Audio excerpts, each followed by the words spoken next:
Before we begin, this is my cousin VindarOriginal from Australia. Say hi, Vindor. Hi, Vindar. Yeah, we went there. Anyways, this is the latest episode of Game Shakers. Trip steals the jet. And, wow, this episode just reminds me of how much better Helicopter from Drake and Josh was of an episode.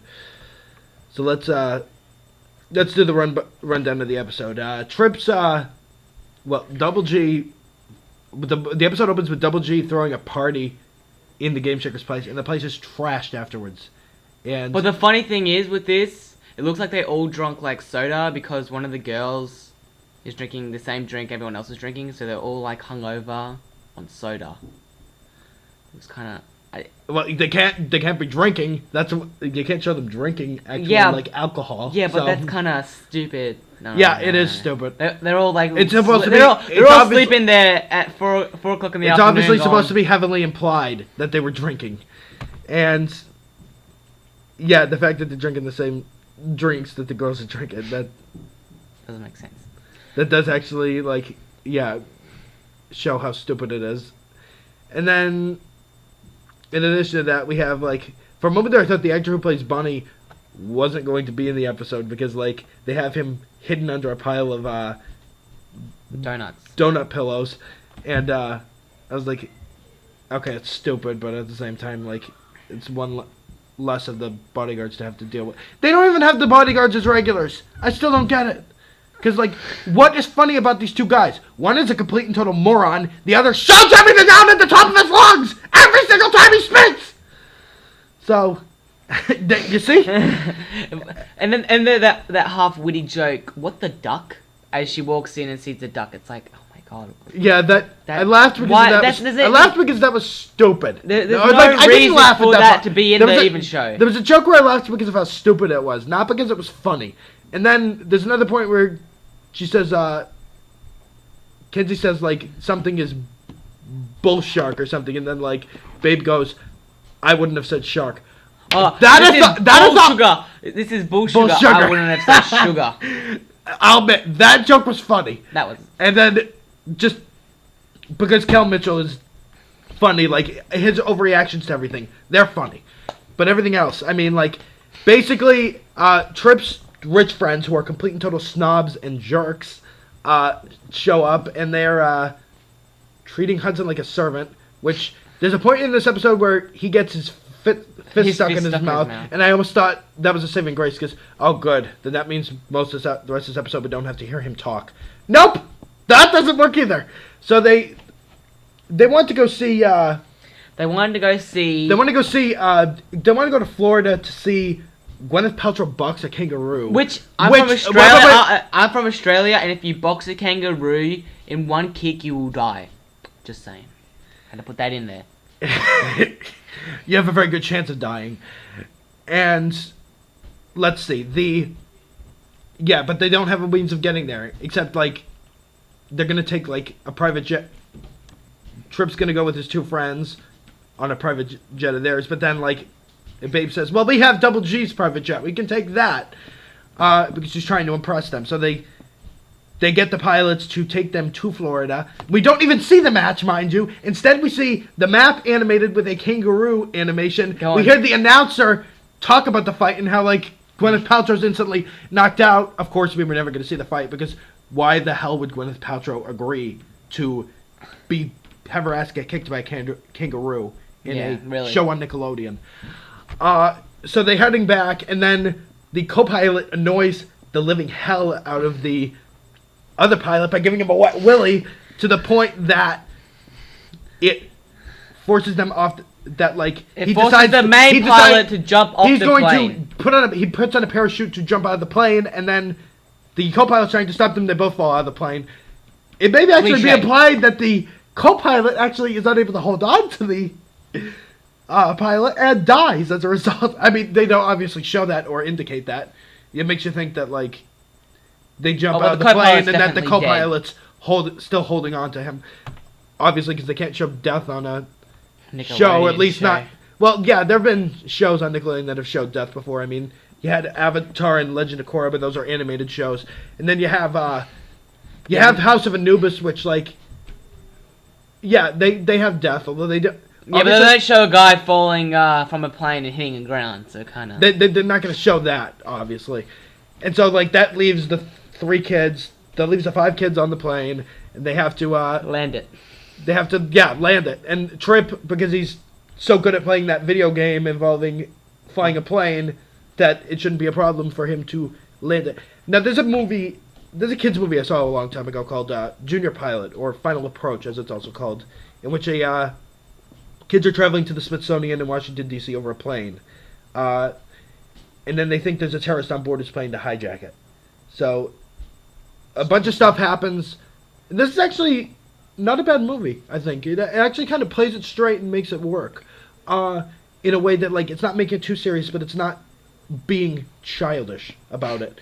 And there's a point where it actually kind of, like, the kid who's an expert at playing this video game where you gotta fly a plane, where you gotta like fly jets or something. He has to fly the plane and land it safely. And the way they played it out, I actually kind of believed it, because they played it out in a way that like it could almost happen. Here, yeah, they're trying to do the same thing, and just like because you can't believe anything that this show is doing, you don't buy. And you know what? Here's an even crazier thing. About 5 years ago, and I tried to keep a dream journal, and the only dream I ever wrote in the journal was about a dream I had of an iCarly episode where they get a jet, and then they're flying the jet, and they have to try to land the jet safely. That was a dream! That was an exaggeration! And here, they actually took that fucking idea and used it as an episode of the show. It goes to show just, like, he's searching for ideas in the, like, he's desperate now. They're desperate for shows. And then you have Hudson playing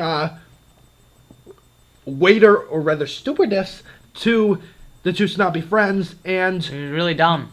yeah, it is dumb. And there's a point where you know exactly where this is going to go. He has a bowl of butter for their lobsters that he cooked them, because yeah, he was able to cook them lobsters on a plane. Yeah. And he's serving them in a point where Babe, Kenzie, and Trip are trying to deal with landing the plane safely. And yeah, there's a point where they hit turbulence, and you can see exactly where this is going. He spills the hot butter all over them. It's like, oh yeah, we saw that as soon as he started bringing out the butter. Yeah, you saw where this was going the second it was. They made it apparent.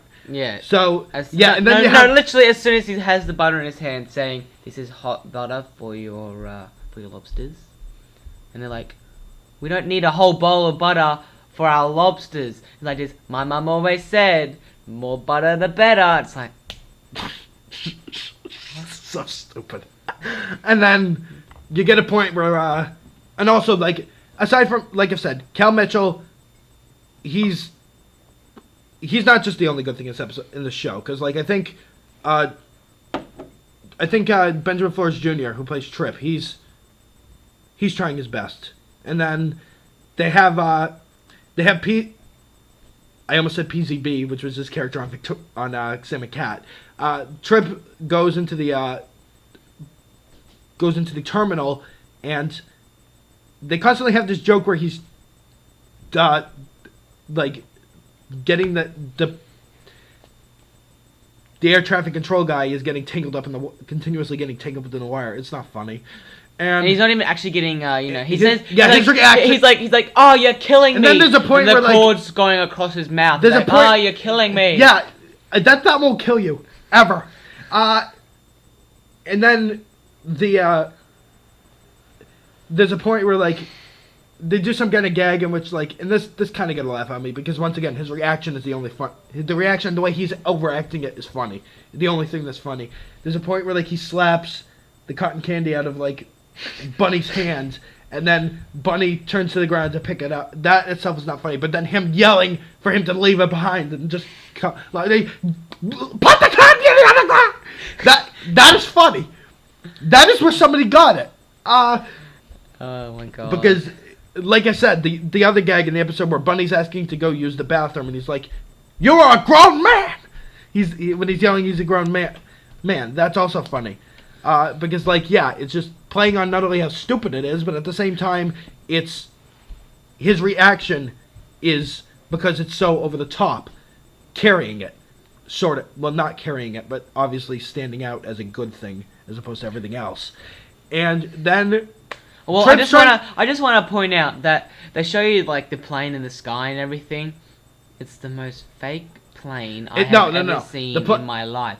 I don't know if the shots of the plane flying are really fake. Well, it's got to kind of be. I mean, how else were they going to do it? No, it's fake. But then the shot of the plane in the hangar and on the ground, that is fake. It's like my and it's 5-year-old. It's like my fake. 5-year-old cousin decided to draw. I think better than put it in. Better than a 5-year-old. I think maybe a 10-year-old. And so we get so we get them talking to PZB on. I keep saying PZB. He's not PZB, but obviously the same idea because it's a fucking stupid Dan Schneider show.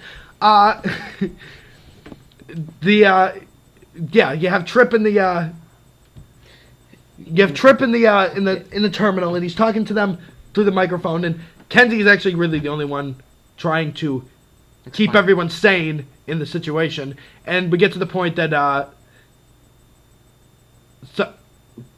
Babe closes the door of the cockpit, which causes the fire extinguisher to fall off the ceiling and hit Trip in the head, knocking him unconscious. That's like the biggest cliche ever in the history of something bad happens when they don't even make an effort to try to make a comedic or logical circumstance, really logical circumstance in which he'll get knocked out and they have to take over control of the plane. And even then, normally closes the door. She's like, just close it. Even then, and then it just they don't have even then, like, they don't dwell on Babe and Kenzie having to fly the plane all that long, because almost immediately after they land it. And the landing's so shit. They go for a landing, they land, and the next thing you see is them turning around and taxiing. It's like, they don't know how to... They'd still probably be on the runway. And also, why do they taxi to that hangar? What? Yeah, the friends are also, like, afterwards ungrateful morons because, hey, you could have died, and you're worried about how incompetent a waiter or steward Hudson is. And then, like, obviously they have that ending where, like, Trip is going to say that they are jerks and he doesn't want to hang out with them anymore and that they are now his friends. And then, like, they get word from like, Trip from Dub that he is pissed off about them taking his jet and he's going to come, like... Kill them. Talk to them. No, kill them. Give them a talking to. Well, he's not obviously going to kill them. Well, and that's what his exact words were. And then we have them jumping out of the plane to get away, and that's how the episode ends. And and they all broke their legs. And like I said, they probably could have. So, like I said, it's just they have... No ideas left.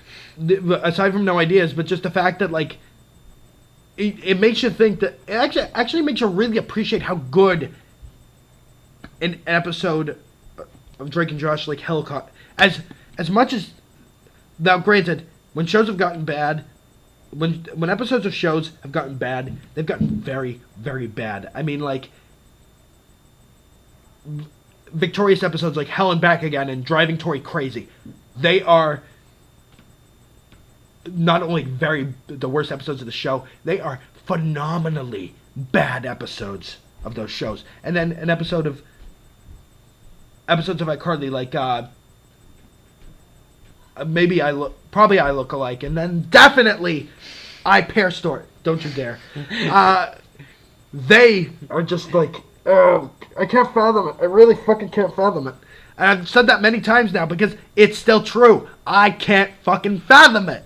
I'm not going to be able to say anything else, but I can't fucking fathom it. Then we have a moment where... And then also there's... Sam and Cat was just... With the exception of a few episodes, it was just hitting bottom of the barrel every single time. And it's just... You needed... It was a means of trying to keep iCarly and Victorious alive long after they should have fucking died. And just... You know, like I said, I think even Dana Olsen, even though, like, she kind of brings some sanity to Henry Danger, from what I've seen, it's not much. Because she's probably one of Dan Schneider's people, and she clearly will follow what he says by suit. without issue. So yeah, like the aside from the last episode, yes, was friggin' insane. Here, like this, just like It was dumb. granted, like this isn't god awful. Like you It think is. of a bad episode, you think of the worst episodes of iCarly. I mean, not the worst episodes, but Drake and Josh, the very first, when it got bad, it got very, very bad. Episodes like Peruvian Puff Peppers, which was the very first worst, very bad episode of the show.